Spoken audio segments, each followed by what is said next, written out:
Muy buenos días a todos, nos da mucho gusto tenerles con nosotros. Voy a dar lectura al pequeño comunicado que hemos preparado para hoy. Dice así: este día, con la Santa Misa de las 8 de la mañana, en nuestra catedral hemos inaugurado la 34ª campaña arquidiocesana Cristiano, la Iglesia eres tú. Desde 1984 viene realizándose dicha campaña de forma ininterrumpida en nuestra arquidiócesis. Esta campaña surge como un medio para canalizar el fruto de la corresponsabilidad de los miembros de la comunidad eclesial que, conscientes de su compromiso de fe, generosamente han querido trabajar por el reino de Dios, procurando de esta manera la realización de las obras pastorales de nuestra arquidiócesis en las comunidades más pobres. Agradecemos de corazón la generosidad de todos los que colaboraron en la recién pasada campaña arquidiocesana de 2016. Con su generosa ayuda se reunieron los fondos con los que se concretaron casi 100 obras de infraestructura muy necesarias para la pastoral en las comunidades parroquiales más necesitadas de nuestra arquidiócesis. Además, con dicha campaña se ha brindado apoyo a nuestros seminaristas y se cuenta con el recurso necesario para continuar impulsando esta gran obra solidaria. Si bien la campaña Cristiano, la Iglesia eres tú, se realiza en todas las diócesis de nuestro país, hoy, como hemos dicho, damos por inaugurada la campaña arquidiocesana de este año, 2017. Como de costumbre, se hará en todas las parroquias de esta arquidiócesis. Con ella se nos ofrece a todos la oportunidad de colaborar en la realización de las obras estructurales más urgentes para la pastoral de nuestras parroquias más necesitadas. Es una hermosa obra de solidaridad cristiana. Agradecemos el trabajo de los voluntarios parroquiales y de todos los que hacen posible esta gran obra de solidaridad. Los voluntarios de cada parroquia les visitarán próximamente en sus hogares para entregarles la alcancía que durante 6 meses permanecerá en sus casas, o sea, del 1 de noviembre al 15 de diciembre, con la finalidad de recoger la ayuda solidaria de cada familia, ayuda que tanto beneficio llevará a las parroquias más necesitadas. También los voluntarios parroquiales pasarán a recoger dicha alcancía entre el 16 al 23 de diciembre. Dios recompensará con creces a todos su bondad. Muchas gracias por su atención. Que Dios nos bendiga a todos. Si hay alguna pregunta o algunas preguntas, con mucho gusto contestaremos. Buenos días, señor. Buenos días a los medios de comunicación que ahora nos acompañan. La pregunta está a cargo de Liliana Aguilar, de las Noticias 21. Buen día, señor. Dígame. Consultarle, últimamente se han dado múltiples, una de ellas durante la semana de un policía y sus familias. Hoy, durante la madrugada, se conoce la muerte de 4 personas más, entre ellos menores de edad, en algunos casos. Es decir, se siguen dando este tipo de hechos violentos. ¿Cuál es su valoración? Y también consultarle acerca de que ya algunos nombres en los partidos políticos se están ventilando, algunos nombres de presidenciales, hablando del Partido Arena, otros de Fondo Independiente, como el alcalde de San Salvador. ¿Cuál es su valoración acerca de eso? Gracias. Sí, en cuanto a lo primero, como hemos dicho en otras ocasiones, nosotros estamos sumamente preocupados, no solo como iglesia, sino que la sociedad entera está en una situación muy difícil de tanta inseguridad. Y por supuesto que la muerte de una sola persona es motivo suficiente para un duelo nacional.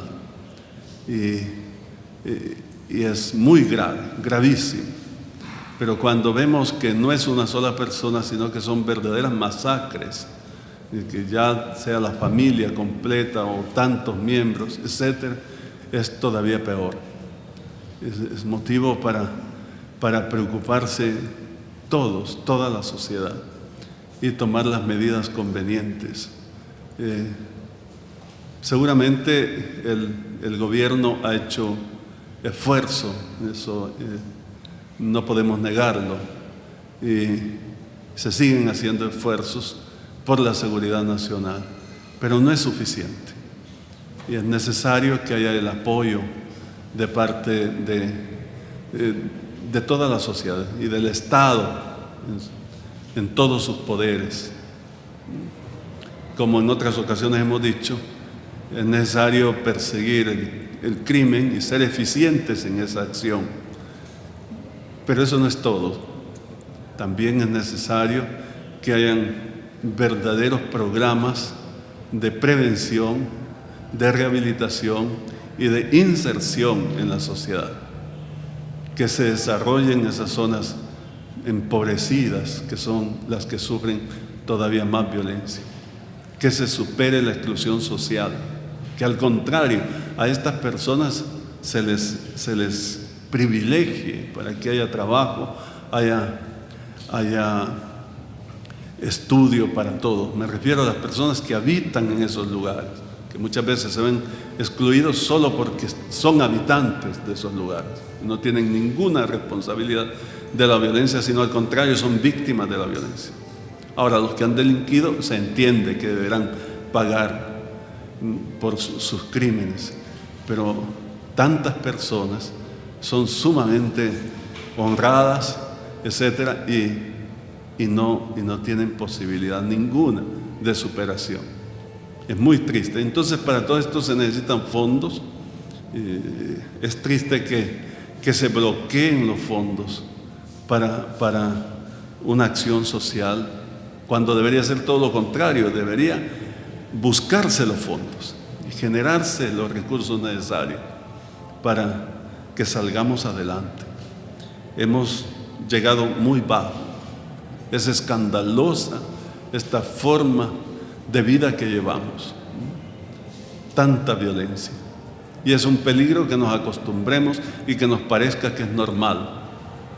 Incluso es de muy mal gusto cuando se cuentan los muertos y se dice que ahora estamos mejor porque hay menos muertos, como que se tratara de estadísticas de cualquier cosa. Son vidas humanas.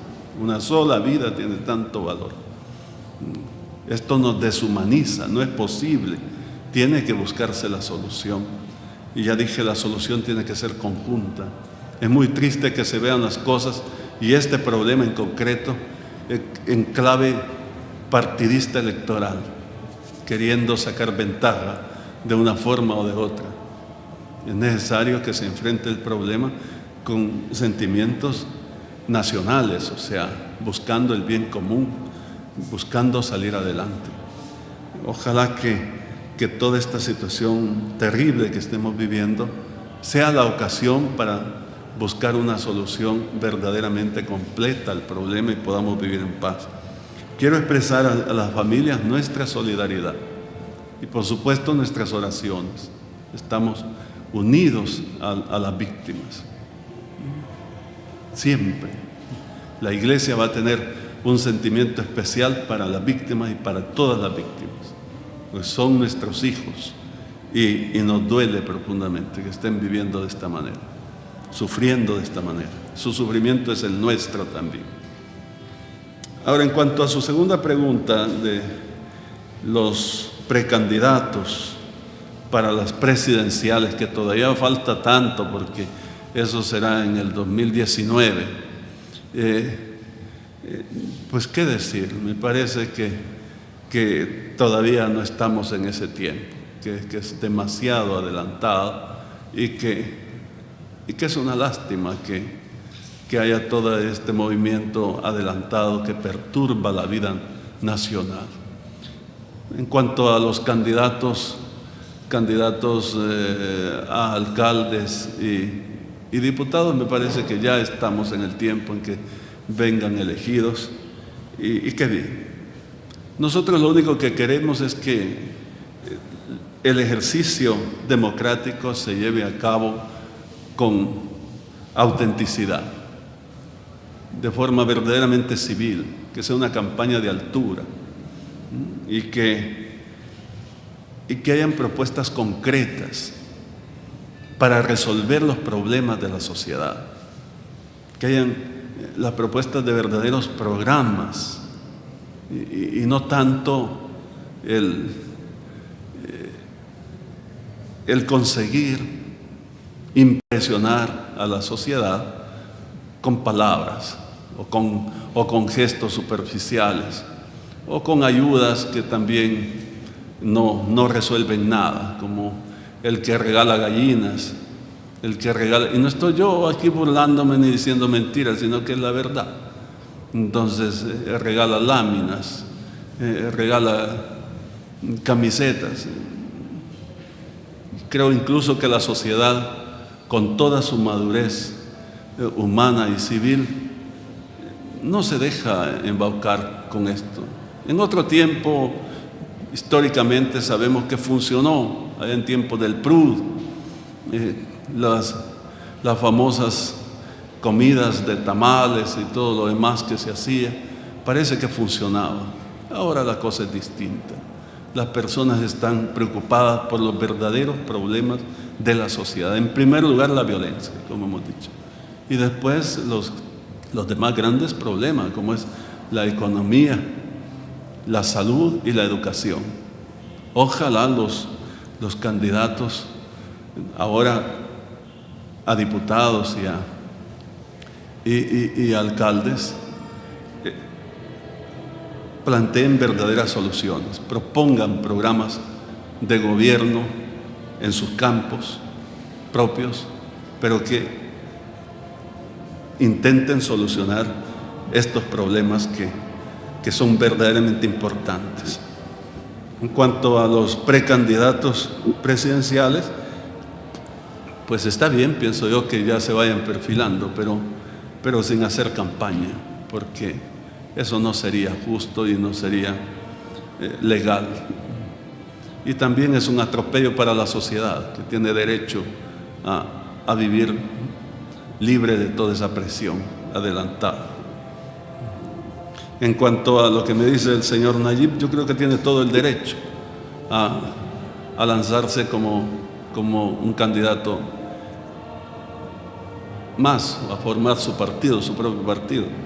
Es un derecho ciudadano, me parece. No solo él, cualquier otro lo puede hacer también. No sé qué más decir. Muchas gracias por sus preguntas.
Sí, en cuanto a lo que usted dice, que no solo los jóvenes están en peligro, sino también los niños. En realidad es muy triste. Yo diría que la violencia aquí ha llegado a tal punto que ya no va dirigida a un determinado sector, sino que a todos. Todos estamos en peligro. Es una amenaza latente para todos. Y cuando decimos que se deben tomar las medidas convenientes, usted pregunta que si el gobierno habrá tomado las medidas convenientes, si ha hecho lo que tenía que hacer a la altura de este problema. Todos sabemos que el problema de la violencia no ha sido tratado a la altura del problema mismo, por eso no se ha solucionado. No solo por este gobierno, sino por todos los gobiernos anteriores. Desde el principio no se trató el problema como debía haberse tratado. Se hizo más bien campaña. Todos nos acordamos de aquellas propagandas de la mano dura, la mano extra dura, la mano súper dura y no sé cuántas más manos, que no tenían otra finalidad seguramente que hacer campaña que a la larga es política partidaria. Nunca se quiso solucionar el problema, seguramente, porque no se han visto las soluciones. Me parece sinceramente que este gobierno ha tomado más empeño, que ha hecho bastante esfuerzo, pero que tampoco lo consigue y que no está resolviendo la problemática. Por eso estamos viendo estos incrementos, estos repuntes de la violencia. Ahora bien, yo decía hace un momento que el problema es de tal envergadura que demanda el esfuerzo de toda la sociedad. Yo sí creo, lo he dicho en varias ocasiones, que debería el Estado completo con sus tres poderes empeñarse en buscar la solución. Y no solo el Estado, sino también la sociedad misma. Y que deberían haber los fondos necesarios. Y yo no estoy de acuerdo en un bloqueo tal para los programas sociales. Y menos para los programas que intentan solucionar la violencia.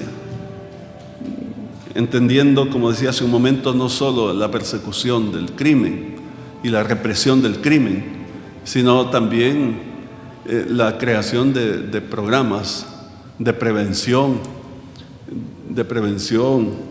y de rehabilitación, de reinserción, etc. Es necesario entonces que haya una inversión grande para desarrollar esas zonas que son muy pobres, que están en la miseria y que ahora les golpea la violencia. Y esas personas no tienen ninguna culpa de sufrir, esos niños que han nacido allí. Y valdría la pena que se les ayude y que no haya más exclusión social. Pensaría que esa es la solución, no a corto plazo ciertamente, pero que se debería de inmediato ir trabajando en esa dirección. Y no se ve. Creo que el gobierno tiene planes y buenas intenciones en su plan El Salvador Seguro, etcétera, pero no tiene los recursos. Entonces, por eso valdría la pena que hayan los recursos. Que si no se ocupan bien, porque esto es lo que se dice, que no se puede aprobar fondos porque no se van a ocupar bien, pues que se auditen, que se controlen, que hayan las medidas para asegurar que sí van a ser utilizados bien, pero es necesario. De otra manera no vamos a poder salir de esta situación. Y es necesario que se enfrente el problema no en clave electoral, sino en clave de interés nacional, del bien común. Ahora, en cuanto a que si nosotros vamos a hacer alguna campaña de duelo nacional, yo no estaba diciendo eso, sino estaba diciendo que una sola muerte ameritaría un duelo nacional para decir pues que no podemos acostumbrarnos a esta situación o pasarla desapercibida o hacer cálculos de estadísticas y contentarnos porque ahora son menos los que mueren diariamente. Es una cosa espantosa que pensemos de esa forma. Deberíamos tener 0 homicidio. ¿Y por qué no? Estamos en un siglo XXI. Somos un país democrático, civilizado. No podemos vivir entonces en estas actitudes de verdadera barbarie. Están fuera de lugar. Entonces, que si se hace un duelo nacional o no, yo eso no estoy en esa discusión.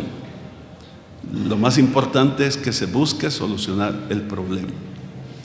Ahora, en cuanto a lo otro que usted me dice de que si la Iglesia no estaría de acuerdo, así entendí yo en su pregunta, que haya diálogos con las pandillas porque vienen las elecciones. A mí me parece que este es un punto legal, o sea, que hay una ley que no lo permite. Entonces está fuera de discusión. Cualquier cosa ilegal es ilegal y no solo debería condenarse, sino aplicarse la ley, porque es ilegal. No puede permitirse cosas ilegales.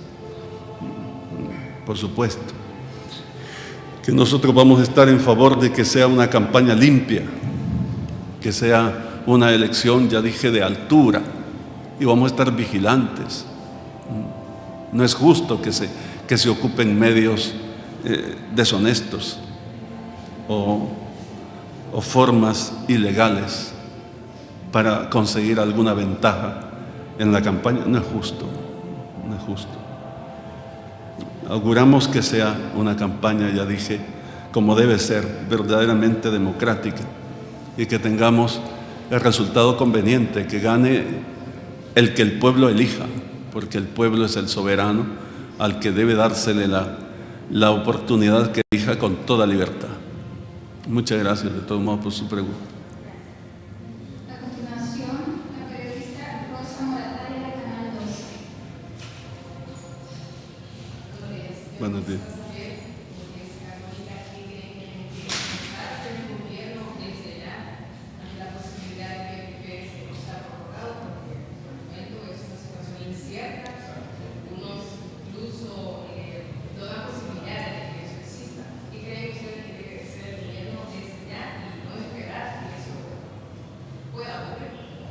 Yo sí no lo escuché, disculpe. ¿Cuál es la pregunta? Como ya se católica, quiero saber, Lorenzo, ¿qué creen ustedes que debe empezar el gobierno a hacer desde ya de la posibilidad de que el TPS pues no sea prorrogado? Pues es una situación aún incierta y algunos sectores señalan de que pues, el gobierno debe empezar a considerar esa posibilidad y empezar a pensar que hay alternativas ante esa posible situación que afectaría a miles de salvadoreños en los Estados Unidos. Sí, por supuesto, nosotros estamos en esa misma sintonía de los que opinan de esa forma. Tiene que haber un plan B y estamos urgidos con el tiempo a prever que no se les va a dar más el TPS a nuestros connacionales. Es el sentir, es lo que tristemente se espera. Ojalá, ¿verdad? Tienen que hacerse todas las diligencias diplomáticas para que se logre una vez más o por varias veces más este programa en favor de nuestros connacionales. Pero no podemos asegurar tal cosa y entonces deberíamos estar preparados. Sería muy triste que no estemos preparados para esa situación. Urge que el gobierno tome medidas, por supuesto, Y yo siempre digo que no solo es el gobierno, sino que también los demás poderes y también la sociedad misma, que tengamos un sentimiento solidario. Son nuestros hermanos y este es su país y nosotros vamos a recibirlos siempre con los brazos abiertos, ¿eh? Y como iglesia también estamos empeñados en esta forma, solidarios totalmente. Nuestros hermanos que han ido a Estados Unidos deben saber que estamos con ellos en todo momento, en todo momento. Y si tienen que venir para acá, los vamos a recibir como hermanos. Es lo que pasa en una familia. Cuando las cosas van bien, qué bueno, pero cuando las cosas no van bien, de todos modos somos familia y sufrimos todos, pero como hermanos, unidos. Entonces la sociedad salvadoreña es una familia y no vamos a darle espalda a nuestros hermanos. Y yo siempre digo que como religiosos, y yo creo que todos somos religiosos porque todos creemos y esperamos en Dios, nos unamos en oración, que pidamos porque el gobierno de Estados Unidos, el presidente concretamente, apruebe el TPS una vez más. Dios quiere, pidamos al Señor, pero también que se hagan las diligencias diplomáticas, como hemos dicho, lo más que se pueda hacer en esa dirección. Y por último, alistarnos para acoger a nuestros hermanos de la mejor manera. Y no podemos estar pensando que eso no va a suceder y que no estemos listos para acogerlos. Tenemos que hacerlo, repito, porque somos hermanos y este es su país y será siempre su país. Muchas gracias. Para concluir, tenemos la pregunta del periodista Moisés Alvarado de la Mesa.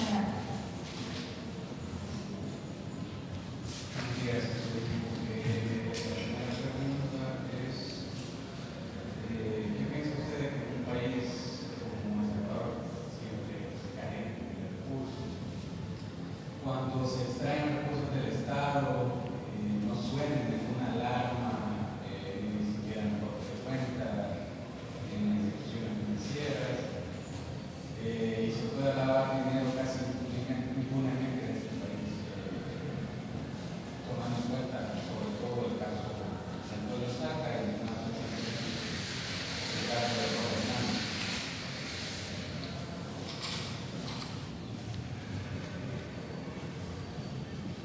Bueno, nosotros seguimos las noticias que ustedes nos presentan precisamente y les agradecemos que haya toda esta información.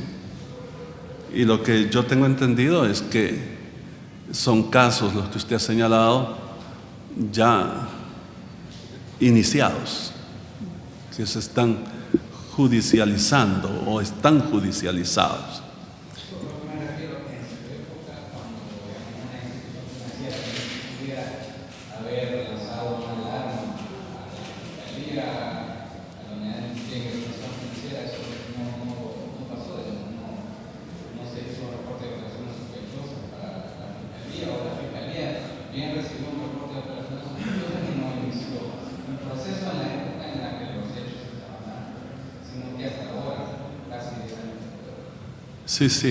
Sí, a eso iba, que yo creo que la justicia debe ser pronta y cumplida, como se dice,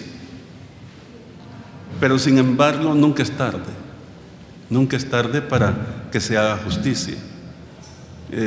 Son casos difíciles, hay que decir, son casos difíciles.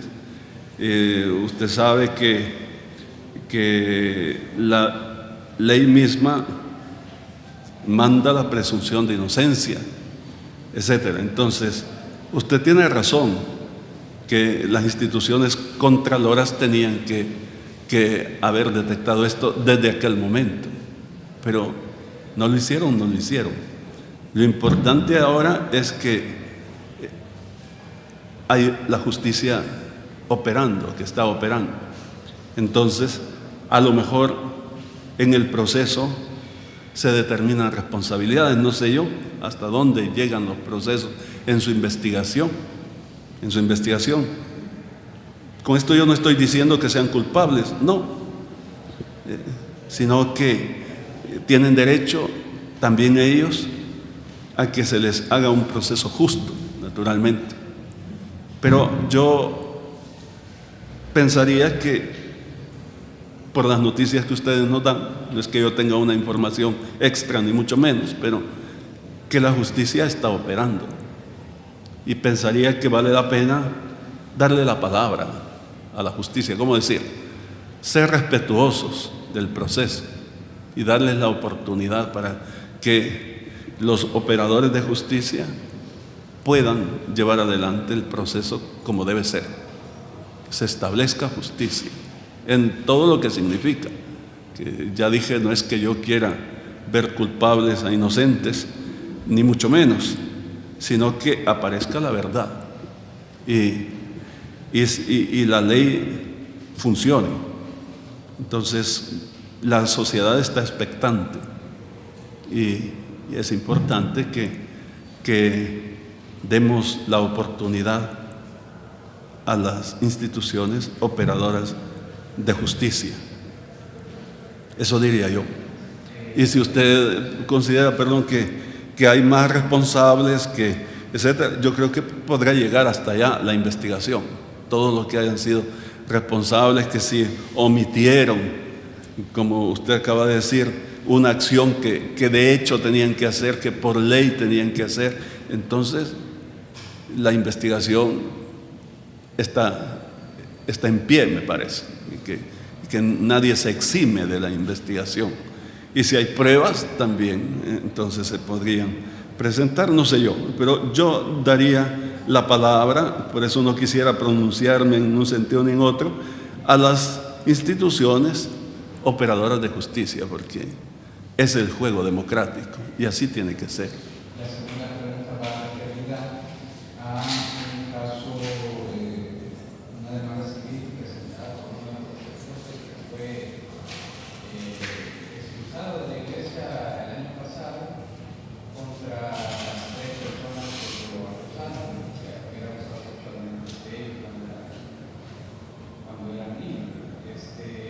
Mi pregunta es si ustedes le han dado apoyo legal a esas personas que están siendo demandadas o económico, no sé, y si el proceso fue totalmente regular, el proceso procesal, porque esa digamos que es una de las principales peros que ponen el sacerdote en su demanda, que el proceso tuvo bastante deficiencias y bastante regular.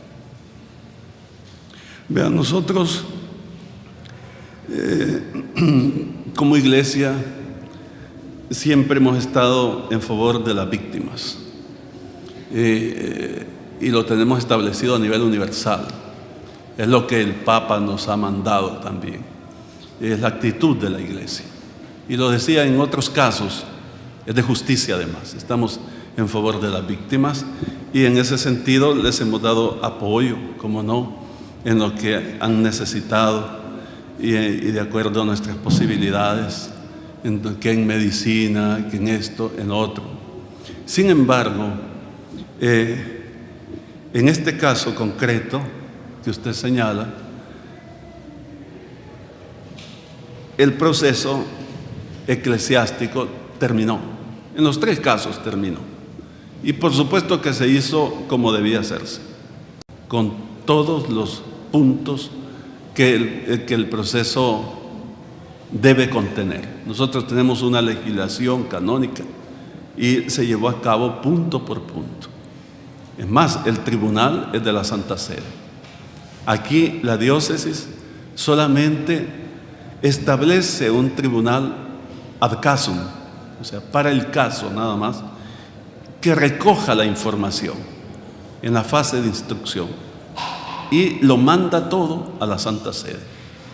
es allá en Roma donde se verificarán todas las pruebas de los que demandan y de los que se defienden. Entonces, y claro que hubo en los tres casos la presentación de las demandas y las pruebas que presentaron los demandantes, como también la defensa de cada uno de los casos a lo largo del proceso. Son los especialistas del Vaticano los que examinan todo y, por supuesto, dando la oportunidad de defensa y viendo las defensas y viendo las acusaciones y verificando los hechos. Y en un tribunal de conciencia, como es el de la Santa Sede, tristemente los consideraron responsables a los tres, uno por uno, porque eran casos separados. Entonces, cada caso se lleva por separado en la Santa Sede. Y entonces, tristemente, los tres se declararon, se encontraron responsables de las acusaciones que se les habían hecho. Y entonces vino la sentencia. Ahora bien, el tribunal de la Iglesia no es penal, sino que es moral, si se quiere. La máxima sentencia que puede dar la Iglesia es la que allí se dio, que es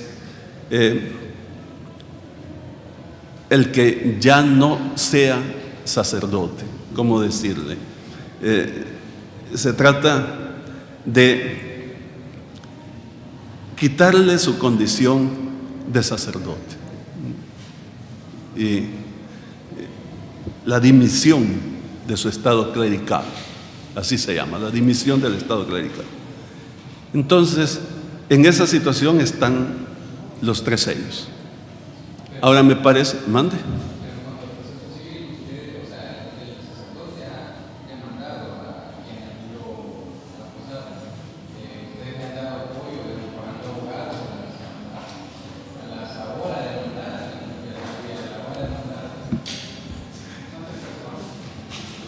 Vean, ya estos procesos ya no nos competen a nosotros. El proceso que nosotros debemos seguir es el proceso eclesiástico, y se siguió hasta llegar a la sentencia definitiva, y se hizo como tenía que hacerse. Ahora esto ya es aparte de nosotros, donde nosotros no somos responsables, ya quedan en la sociedad civil. Si él demanda a estas personas, nosotros no tenemos nada que ver, ni nos damos cuenta, no estamos informados del hecho, por así decir. Si hemos escuchado lo que usted nos dice, pero que estemos informados, que estemos siguiéndolo, no. Entonces, las víctimas, si ellas se defienden, tienen derecho a defenderse si es que han sido demandadas. Nosotros siempre vamos a tener una actitud cordial con las víctimas, si usted quiere, de un apoyo sobre todo psicológico, pero que les pongamos un abogado para que las defienda, no, les corresponde a ellos. Pero tampoco estamos dejando a las víctimas, ¿cómo decir? La Iglesia siempre estará en favor de las víctimas, aun cuando haya terminado el proceso, durante el proceso y después del proceso, porque la Iglesia es madre. Pero sobre todo nuestro apoyo va en un sentido de salud, porque son personas que quedan afectadas y que tienen que estar en un tratamiento médico, psiquiátrico o psicológico. Nosotros estamos dándoles apoyo, eso lo hacemos por una cuestión de humanidad, entonces siempre que sea necesario.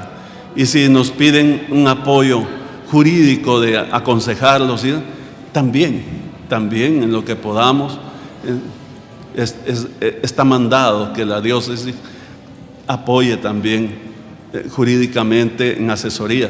Si tenemos la tutela de derechos humanos para todos, una víctima donde hemos manejado ese caso, ¿por qué la vamos a dejar fuera? Pero